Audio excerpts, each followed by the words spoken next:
Hello students, you are with Bindu Chaudhary and today we are covering our past part 3rd, chapter 3rd, ruling the countryside. But before starting this part first, we have some important notes for you. So first we will recall about the second chapter and first chapter, and after that we continue for the third one. Okay, see here, this one is the table for the governor generals and viceroys of the British East India Company's timing, and these are the events during that regime. Starting from the first one, Warren Hastings. Warren Hastings time period was from the 1773 to 1785. और हम क्या देखते हैं बच्चों कि इनके time period में कई सारे काम हुए. First one was regulating act of 1773. हमने आपको बताया भी था सेकेंड चैप्टर में रेगुलेटिंग एक्ट के तहत क्या हुआ था.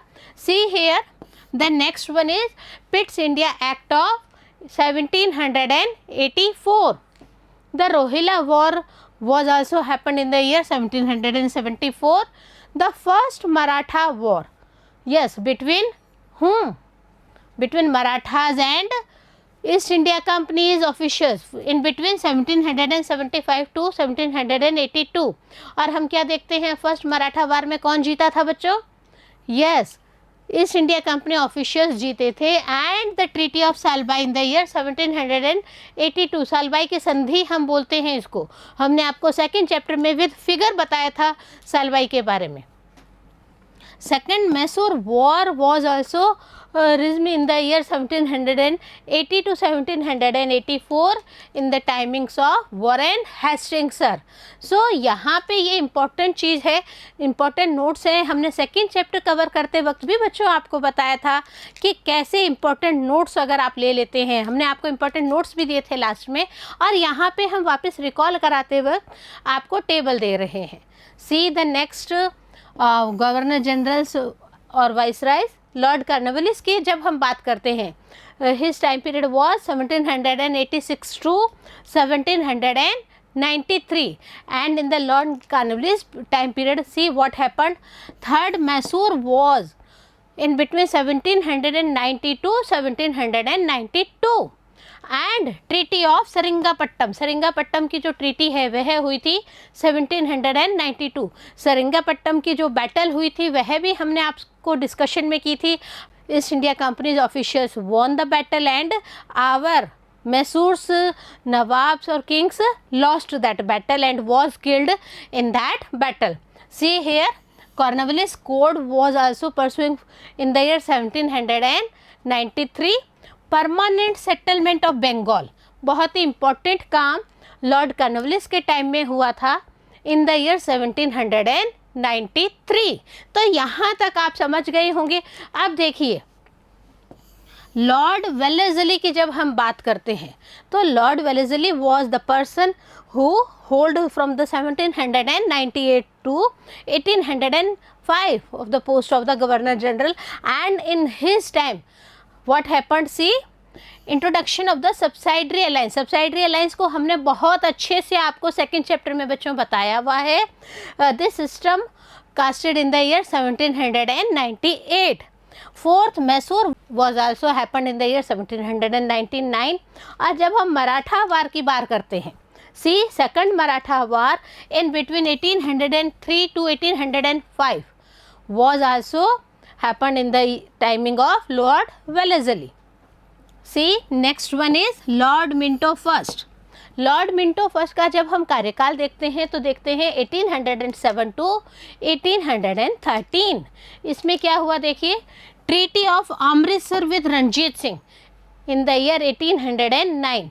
रणजीत सिंह के बारे में हमने आपको बताया भी था कि स्टार्टिंग में तो कौन जीता था, Ranjit Singh won that battle, but later on after his death हम क्या देखते हैं, धीरे धीरे लॉर्ड मिंटो और इनके जो समकालीन थे उन्होंने क्या किया था, they captured Punjab. Next one is Lord Hastings. Time period 1813 to 1823. क्या क्या हुआ देखिए यहाँ पे.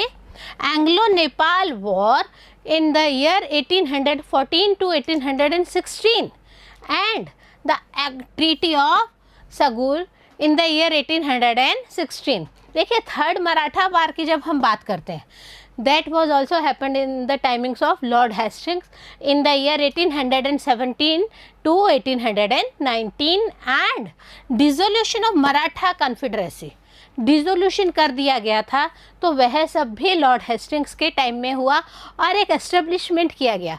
What was that establishment? See, establishment of ryotwari system in the year 1820। what is this ryotwari system? हम इसको यहाँ थर्ड चैप्टर में ज़रूर आपके संग डिस्कशन में लेंगे बच्चों। Next one is Lord Amherst. हम यहाँ पे ये जो कंक्लूड कर रहे हैं table, it is concluded because यहाँ पे अलग अलग टाइम बीइंग में अलग अलग इंडिया के पोर्शंस में अलग अलग ईस्ट इंडिया कंपनीज के ऑफिशियल्स के द्वारा काम किया जा रहा था। That's why we are taking this table here. Next one is Lord Amherst in the year 1823 to 1828 and first Burmese war was happened in the year 1824 to 1826 in the timings of Lord Amherst। Next हम देखते हैं Lord William Bentinck का जो कार्यकाल है, यहाँ पे हम इनका पॉजिटिविटी भी देखेंगे। Why positivity? Because sometimes East India Company's officials done better than our Indians. It's okay. We on that time supported to East India Company for all these things. हमने भी फोर्स किया, हमने भी, हमारे जो पूर्वज हैं उन्होंने भी बार बार कहा कि भाई ये एबॉलिशमेंट होना चाहिए। And see Lord William Bentinck abolished all these things. See, first one is abolition of Sati system 1829। What is this Sati system? Sati system में होता क्या था कि जो अगर कोई जेंट्स की शादीशुदा की मृत्यु हो जाती है तो उनके पीछे उनकी जो पत्नी है वो भी उनके संग अग्नि को समर्पित कर देती थी अपनी बॉडी को। तो ये एक सती प्रथा का सिस्टम था जो बहुत ही गलत था। तो हम क्या देखते हैं, with the help of the Indians this Lord Bentinck abolish this system. Second one is Charter Act of 1833, important Charter Act which was in the timing of William Bentinck sir।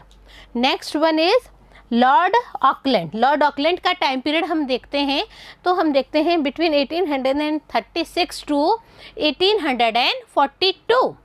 देखिए यहाँ पे क्या हुआ, फर्स्ट अफगान वॉर हुई। यहाँ पे अफ़गानिस्तान में war हुई, टाइमिंग है 1838 टू 1848। अगेन कई पार्ट्स जो हैं आपको लग रहा होगा कि हम पहले क्यों बता रहे हैं, but many parts are there जहाँ पे हमें क्या लग रहा है कि कहीं कई चीज़ें हमारे यहाँ पे आनी ही चाहिए, क्योंकि आप सेकंड चैप्टर में कवर कर चुके हैं and in the previous classes also some parts was done by you. Say here Lord Hardinge first का कार्यकाल है 1844 to 1848। When we are talking about Lord Hardinge first time period, क्या क्या हुआ देखिए। First Anglo Sikh war in between 1845 to 1846 and the treaty of Lahore हुआ था 1846 में।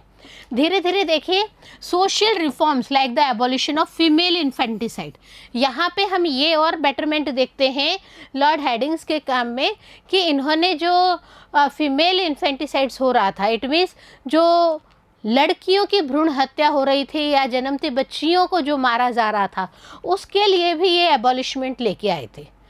Next one is Lord Dalhousie's time period. When we are talking about Lord Dalhousie time period, it was in between the 1848 to 1856। और देखिए क्या क्या हुआ, second Anglo Sikh war was happened in the year 1848 to 1849।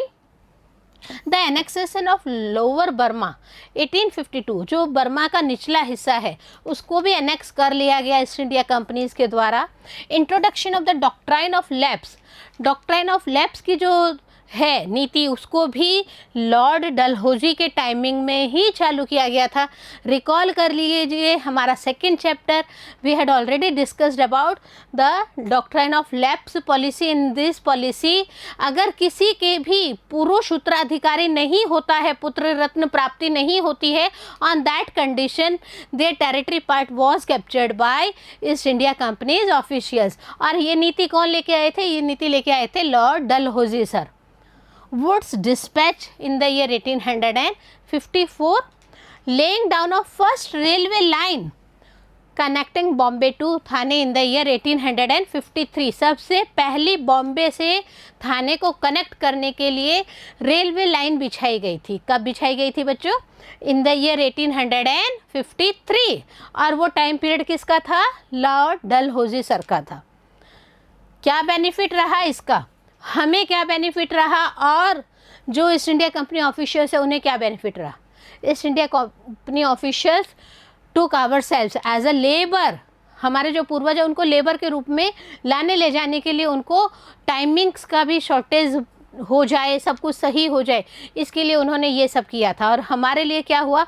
First train was started from Bombay to Thane in the year 1853। See again, laying down of first railway line connecting Bombay to Thane and establishment of PWD। PWD का establishment भी किया गया। तो यहाँ पे ये important है, इसलिए हमने आपको बार बार बताया है इसको। और PWD का जो हम लास्ट बोलते हैं establishment of PWD as a table we had discussed to you। और अब हम क्या करेंगे? हम हमारा थर्ड चैप्टर शुरू कर रहे हैं, रूलिंग द कंट्री साइड। क्या रीज़न थे? कौन रूल कर रहा था? And what are the conditions on that time? See here, एक पिक्चर हम आपको दिखा रहे हैं। Robert Clive accepting the diwani of Bengal, Bihar and Orissa from the Mughal ruler in the year 1765। इसको बताया गया तो बहुत शान से है, ये जो पेंटिंग है बच्चों बहुत शान से बताई गई है। But what was the reality? Reality was only a few members was there from the side of the foreigners and from the sides of the Indian peoples. और उनको क्या किया गया? रॉबर्ट क्लाइव को दीवानी अधिकार दे दिए गए। एक जगह के नहीं, 3 जगह के दिए गए, Bengal, Bihar and Orissa. So what's happened after that? The company becomes the Diwan. कहाँ पे हुआ, क्या हुआ? एक एक डेट वाइज हम यहाँ पे आपके लिए ले रहे हैं। On 12 August 1765 the Mughal emperor appointed the East India Company as the Diwan of Bengal। हुआ क्या? सबसे पहले 12 अगस्त 1765 को दीवानी अधिकार दे दिए गए बंगाल में। किसको? ईस्ट इंडिया कंपनी को। किसने दिया? Mughal emperor. Okay. The actual event most probably took place in Robert Clive's tent with the few Englishman and Indians as witnesses. सिर्फ कुछ ही लोग थे। इसको बाद में पिक्चराइज करके पंप एंड शो की तरह बहुत ज़्यादा पब्लिक करके दिखाया गया है। But what was the reality? A few Englishman and Indians as a witnesses were there on that time. But in the painting about the event is shown as a majestic occasion taking place in a grand setting। बहुत अच्छे से grand setting हो रहा है, बहुत अच्छे से दिखाया जा रहा है। बट रियलिटी में क्या है बच्चों? ऐसा कुछ भी नहीं हुआ था। The painter was commissioned by Clive to record the memorable events in Clive's life। Only why painter decorated all these things? Because as per the Clive's commission, he recorded all these things for the memorable events in the life of the Robert Clive's time being। Okay। The grant of Diwani clearly was one such event in British imagination। अभी तक तो क्या था? British लोग धीरे धीरे हमारे territory पे कब्जा कर रहे थे। बट जब दीवानी अधिकार मिल गए, who had given? Mughal emperor had given them the rights of diwan. तो जब दीवानी अधिकार मिल गए तो कहीं ना कहीं क्या हुआ? ब्रिटिश इमेजिनेशन की तो कल्पना से ही परे है यह चीज़। As diwan the company became the chief financial administrator of the territory under its control. And as per company officials बहुत ही उनके लिए अच्छा हुआ। वाई? बिकॉज एज दीवान उनको क्या क्या मिल गया? उनको सारे राइट्स मिल गए taking revenue, taking other things, और इससे क्या हुआ, all control of the territory was taken by east India companies members. Now अब क्या होने वाला है, एडमिनिस्ट्रेशन पर्पज से हम देखें तो अब क्या होने वाला है, see now it had to think of administering the land and organising its revenues resources. अब क्या क्या हुआ बच्चों, सी लैंड को भी ऑर्गेनाइज करने का काम किसने ले लिया, east India company. Same here for the purpose of the revenue resources, east India company captured everything in his rights. This had to be done in a way that could yield enough revenue to meet the growing expenses of the company। और इससे company को क्या benefit हुआ बच्चों, company को benefit हुआ कि उनके जितने भी खर्चे थे वो इन रेवेन्यू से ही वो कंप्लीट करने लगे। और क्या क्या कंप्लीट करने लगे, देखिए how was this to be done, ये ऐसे कैसे हो गया। In this chapter we will see how the company came to colonise the countryside, कैसे कंट्री साइड को कॉलोनाइज करने में जो कंपनी है वह लग गई थी। Organise revenue resources, redefine the rights of the people and produce the crops it wanted.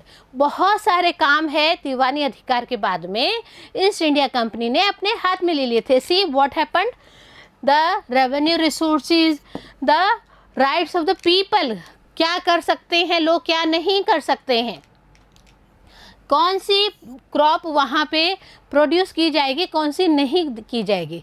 All rights reserve to the East India companies. Okay, see here revenue for the company, सबसे बड़ा जो दीवानी हक लेने के बाद में क्या हुआ, रेवेन्यू मिलने लग गया कंपनी को। किस तरह से मिलने लग गया, क्या क्या हुआ, क्या कंपनी इस रेवेन्यू से काम कर रही थी और इससे क्या कंपनी को बेनिफिट हुआ, क्या इंडियंस को लॉस हुआ। See here the company had become the diwan but still saw itself primarily as a trader। दीवान तो बन गई थी बट मेन इनका जो काम था वो क्या था बच्चों, the main work was as a trader and primarily they saw itself as a trader on that time। it wanted a large revenue income but was unwilling to set up any regular system of assessment and collection। बहुत बड़ा system maintain करना चाहती थी but बड़े system के लिए क्या चाहिए, revenue amount money needed for this large system। so they buy fine cotton and silk cloth as cheaply as possible। क्या करना शुरू कर दिया, they buy cotton as well as silk in the very cheapest way, बहुत सस्ते में लेना शुरू कर दिया। Within 5 years the value of goods bought by the company in Bengal doubled। अब हुआ क्या, 5 सालों के अंदर ही कंपनी ने क्या किया, जितने भी वैल्यूज़ ले रहे थे, जितने भी वो गुड्स परचेज कर रहे थे उनका क्या हुआ। Before 1865 the company had purchase goods in India by importing gold and silver from Britain. जब पहले उन्हें परचेजिंग करने होती थी, इंडिया में ट्रेड करना होता था, on that time C what happened, east India company took silver and gold from Britain for the purpose of purchasing silk or cotton and spices from India। but what happened this time, soon it was clear, अब clear हो चुकी थी, बंगाल की picture एकदम clear हो चुकी थी, दीवानी हक मिल चुका है, दीवानी हक मिलने के बाद में पोजीशन एकदम क्लियर हो गई है। The Bengal economy was facing a deep crisis। It's okay, this दीवानी हक से क्या हुआ, East India Company got benefit from this one, but what happened to the Bengalis, what happened to the Bengalis economy, they were facing a deep crisis on that time। Peasants were unable to pay the dues that were being demanded from them। Peasants had to pay a large amount for this purpose, but what happened, there was not a position because their demand were being demanded from them was too much and peasants were not able to pay that amount। Artisanal production was in decline and agricultural cultivation showed signs of collapse। अब धीरे धीरे और बंगाल की जो position है it became very very very poor on that time। See artisanal जो production है वो भी बहुत ही डिक्लाइन पे पहुंच गया, same as well as agricultural जो कल्टीवेशन था वह भी बहुत ही ज़्यादा कोलैप्स होना शुरू हो गया था। Then in 1770 a terrible famine, अभी यहीं पे फिनिश नहीं हुआ, East India company forced for the revenue, forced for the taxes on Bengals people, peasants etcetera, but this was not enough for the peoples of the Bengalis. Something more happened in that time at Bengal. What happened? See in the year 1770 a terrible famine killed 10 million people in Bengal. बहुत ही बड़ा famine, सूखा पड़ा था और करीब करीब 10 million जो बंगाली पीपल हैं वो वहाँ पे मृत्यु को प्राप्त हो चुके थे. About 1/3 of the population was wiped out. और हम ये कह भी सकते हैं near about 1/3 population of Bengal was wiped out on that time with the purpose of the famine. See, this one is the picture. क्या हो रहा था? वीकली मार्केट इन मुर्शिदाबाद इन बंगाल. पहले मुर्शिदाबाद में ऐसा वीकली मार्केट लगता था, हाट जिसको हम बोलते हैं ना, तो ऐसा लगता था. बट लेटर ऑन धीरे धीरे क्या हुआ? After famine what happened? बहुत सारी जनता फिनिश हो चुकी थी. The need to improve agriculture, but East India company का बेनिफिट कहाँ आ रहा था? East India company needs to improve the agricultural policies of that time. See here Charles Cornwallis was there and this Charles Cornwallis did many amendments on that time. For what purpose? See here, if the economy was in ruins, could the company be certain of its revenue income? अगर economy ही, अर्थव्यवस्था ही खराब हो रही है तो क्या होगा? Company को कोई रेवेन्यू इनकम के रूप में मिल पाएगा क्या? नहीं मिलेगा. क्यों नहीं मिलेगा? पैसा ही नहीं है तो रेवेन्यू कहाँ से आएगा? Most company officials began to feel that investments in land had to be encouraged and agriculture had to be improved, and for the purpose of the revenue income, what happened? East India Company's official began to feel that investment in land में ज़्यादा से ज़्यादा invest किया जाए, and again to encourage the agriculture had to be improved. Agriculture को भी जो दिशा और दशा उनकी बिगड़ रही थी उसको सुधारने के बहुत ज़्यादा प्रयास करने की कोशिश की गई. After 2 decades of debate on the question, the company finally introduced the permanent settlement in the year 1793. Permanent settlement किया गया 1793 में. क्या सेटलमेंट किया गया बच्चों? कितने? 2 शताब्दी बाद में, आफ्टर 2 decades कंपनी ने एक परमानेंट सेटलमेंट बिल लेके आई और इसमें क्या था? By the terms of this settlement the rajas and taluqdars were recognised as zamindars. अब पहले तो क्या होता था? देखिए बच्चों, ये कौन है? यह पीजेंट है, यह गांव के मुखिया हैं, एंड दिस वाज द जमींदार ऑफ दैट टाइम. पहले तो क्या होता था कि ये चेन बनी हुई थी. Now under this settlement of the permanent settlement in the year 1793 what happened? अब जो राजा या तालुकदार थे उन्हीं को क्या कह दिया? अब आप ही ज़मींदार हो. अब इन्हीं को ही ज़मींदार बना दिया गया. और इससे क्या हुआ? डायरेक्ट जो है ज़मींदारों के पास में ही सब कुछ आने लग गया. एंड फ्रॉम दैट ज़मींदार east India company took that benefit. But is it really okay? क्या सही है? या इसमें भी हम देखते हैं कि कहीं ना कहीं कुछ और व्यवस्था सुधार होना चाहिए था. What happen? See, they were asked to collect rent from the peasants and pay revenue to the company. अब यहाँ पे क्या हुआ? ये जो ज़मींदार्स हैं, इन ज़मींदार्स को क्या काम कर दिया गया? ज़मींदार्स को बोल दिया गया that they collect the rent from peasants. ये पीजेंट्स हैं, पीजेंट से आप रेंट कलेक्ट करिए, and after collecting this rent you will give this revenue to whom? To the companies. और कंपनीज को हम यहाँ देखते हैं कि रेवेन्यू दे दिया गया. तो क्या ये सिस्टम सही है कि ज़मींदार पीजेंट से लेगा रेवेन्यू और लेके किसको देगा? कंपनी को देगा. Is this process okay? और some amendments was also there in this one. See, एक बहुत बड़ा प्रॉब्लम था इसके अंदर भी. What is this? The permanent settlement however created problems. बहुत प्रॉब्लम्स क्रिएट होने लग गई थी. Company officials soon discovered that the zamindars were in fact not investing in the improvement of land. Company saw that zamindars were not taking so much interest in the improvement of the land. They only collect revenue and give it to the company. So the revenue that had been fixed was so high that the जमींदार found it difficult to pay. अब यहाँ पे ज़मींदार को कह दिया गया कि आपको 50,000 रुपये कंपनी को देना है, बट हाउ, पीजेंट्स के पास में से 50,000 का कलेक्शन ही नहीं होता था, तो वो कैसे कंपनी को देती. So this amount was so high that जमींदार वॉज नॉट एबल टू पे that amount.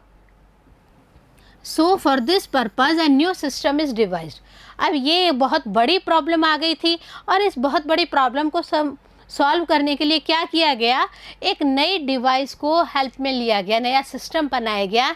When see here, by the early 19th century, many of the company officials were convinced that the system of revenue had to be changed again, and for this purpose they amend some of the rules in this system. Okay, in the northwestern provinces of the Bengal Presidency, most of this area is now in Uttar Pradesh. अभी हम क्या देखते हैं, जो पहले north western part Bengal presidency में आते थे, at present they are in Uttar Pradesh. अभी वो किस में आ रहे हैं, उत्तर प्रदेश में आ रहे हैं.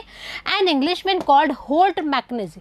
होल्ट मैकेंजी ने क्या किया, he devised the new system which came into effect in the year 1822, and as per Holt Mackenzie कौन सा डिवाइस, क्या सिस्टम लाया गया. अब देखिए यहाँ पे, under his directions collectors went from village to village inspecting the land, measuring the fields and recording customs and rights of different groups. अब होल्ट ने क्या कहा, होल्ट मैकेंजी ने क्या कहा, collectors went from village to village, एक village से दूसरे विलेज में कलेक्टर जाएं और क्या करें, they inspected the land on that time, measuring the fields, कितना फील्ड है, कितना क्या है, and as per the measurement, as per the recordings of the customs and rights of different groups. अलग अलग ग्रुप्स के जितने भी कस्टम्स हैं, उनके जो राइट्स हैं, उनको सबको मॉनिटरिंग करने का काम किसको दिया गया, collector had given all monetary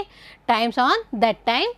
The estimated revenue of each plot within a village was added up to calculate the revenue that each village और महल had to pay. अब हम क्या देखते हैं कि यहाँ पे जो कलेक्टर है उन्होंने क्या काम किया बच्चों, they estimated revenue of each plot, एक प्लॉट का, एक गांव है उसमें प्लॉट है, उसमें जितना भी रेवेन्यू राजस्व इकट्ठा किया जा रहा है, उस रेवेन्यू के लिए ईच महल, ईच विलेज, विलेज को क्या कहा जाता था उस समय बच्चों, महल कहा जाता था. So each village had to pay some mahal for this one, some amount for this one. The charge of collecting the revenue and paying it to the company was given to the village headman rather than the zamindars. और अब थोड़ा सा system बदल दिया गया.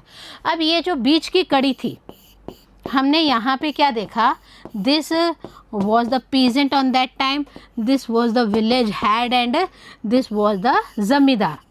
पहले तो यहाँ पे ये ज़मींदार को ये काम दिया गया, but after some amendments in this permanent settlement bill what happened, जो चार्ज कलेक्टिंग करने का, जो रेवेन्यू कलेक्ट करने का काम है, और कंपनी को कौन देगा ये रेवेन्यू, कंपनी को ये रेवेन्यू पे करेगा village headman, and village headman was the overall personality for that time for this purpose, not the zamindar. Zamindar से ये काम हटा लिया गया. This system came to be known as the Mahalwari settlement. और इसी सिस्टम को क्या नाम दिया गया, हमने आपको बताया, mahal. Mahal, mahal means village. So this system was known as Mahalwari system. यही महलवाड़ी सिस्टम के नाम से मशहूर हुआ. And who hold all the revenues for this purpose, yes, village headmen collected all the revenues and paid it to the company officials. So what happens next, is this policy okay or any other amendment will be coming? Let's see in our next part. Stay with us. Thanks a lot.